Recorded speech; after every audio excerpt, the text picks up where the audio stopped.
Now we'll discuss internal controls. Moving forward, sale, receivable, cash, receipt cycle. So we'll see who is responsible to putting systems in the company. This is the first.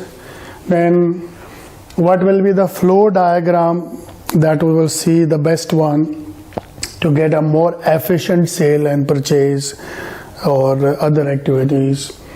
Then we'll say sale receivable related transaction, and if we do the thing from IT, from system, so you will see it will become more easier.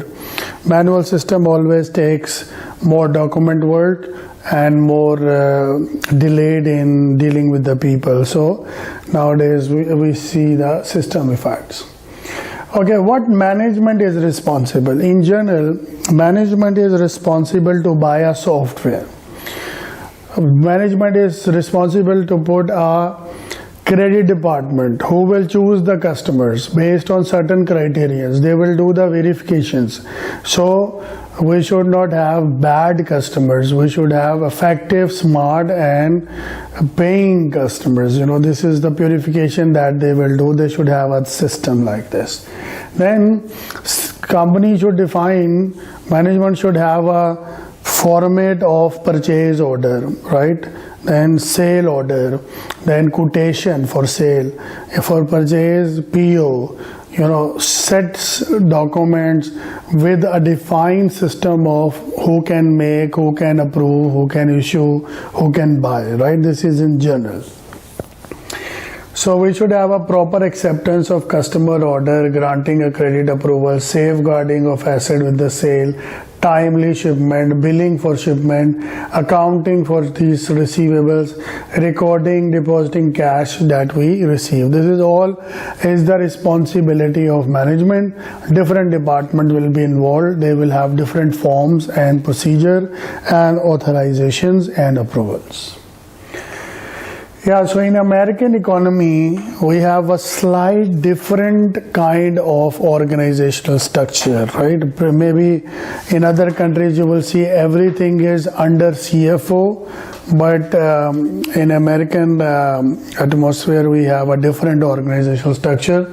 You can see that sales department is looking for sale order, customer relationship.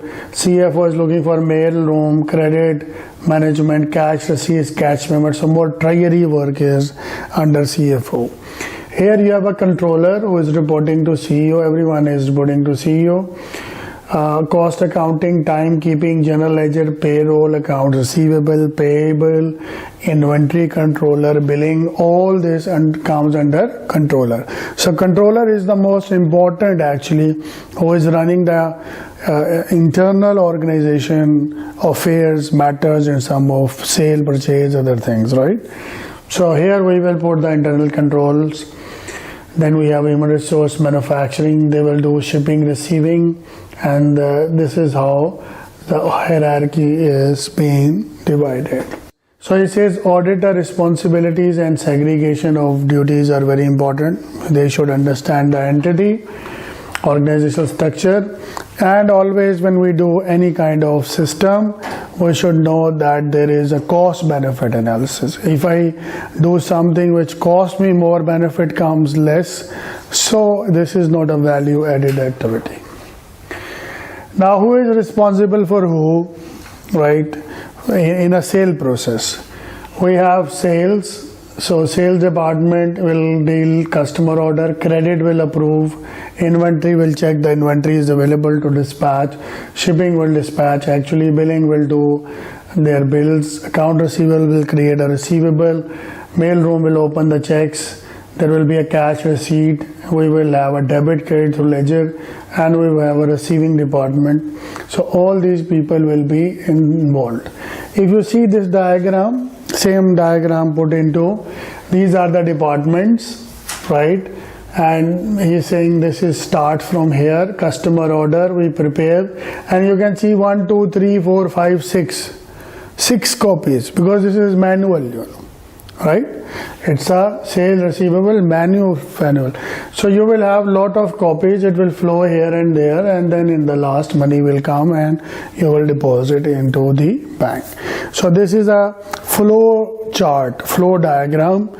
Keeping this diagram in view, I can easily see that what is the process flow, and if I have any objection, I can raise on this flow diagram.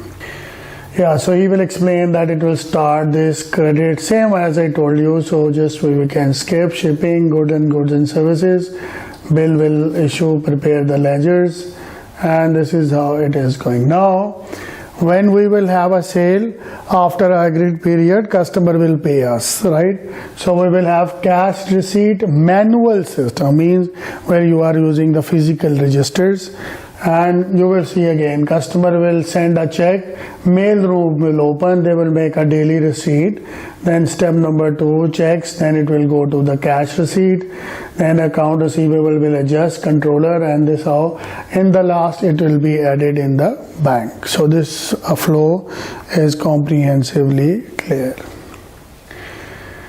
Yeah, this is now he will define, it will start mail room, cash receipt, general voucher, this all will be step. And 2 clerks will be present. Yeah, now he is telling you more internal controls, that 2 clerks should be present in the mail room so they can open.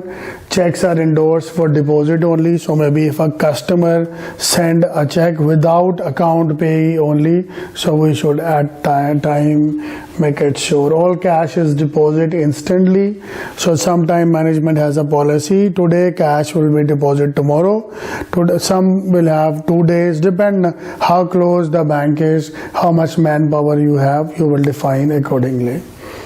Periodic reconciliation will be done. Monthly statements are sent to customer to ensure failure to receive. So we will regularly send statements to the customer for balance verification, for statement matching, right, left, debit, credits, so that will regular basis, it will help us to avoid any issues with our valued customers.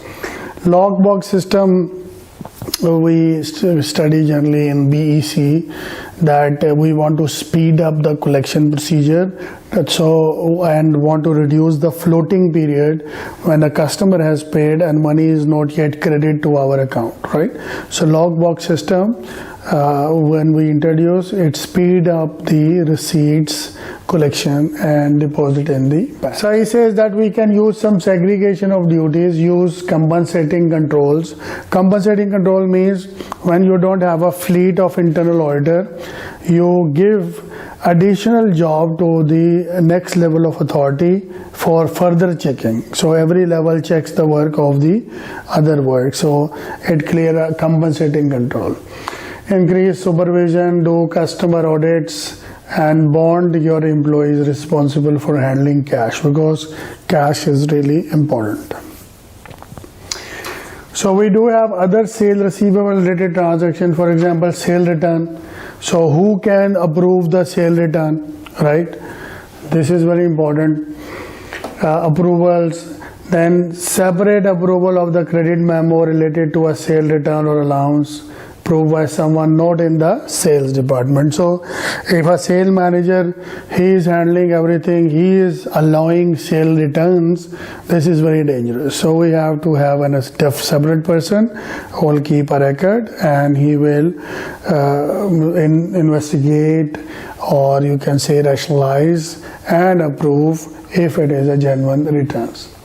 Now this is a computer system flow chart. So unlike the manual, you can see it has very less department, because ERP is using a central database, right? It's connected with all the modules: accounts payable, inventory, sale order, receipts, banks. So in one central database you can handle, no need make 5 copies. If I have access to the system, I can pull.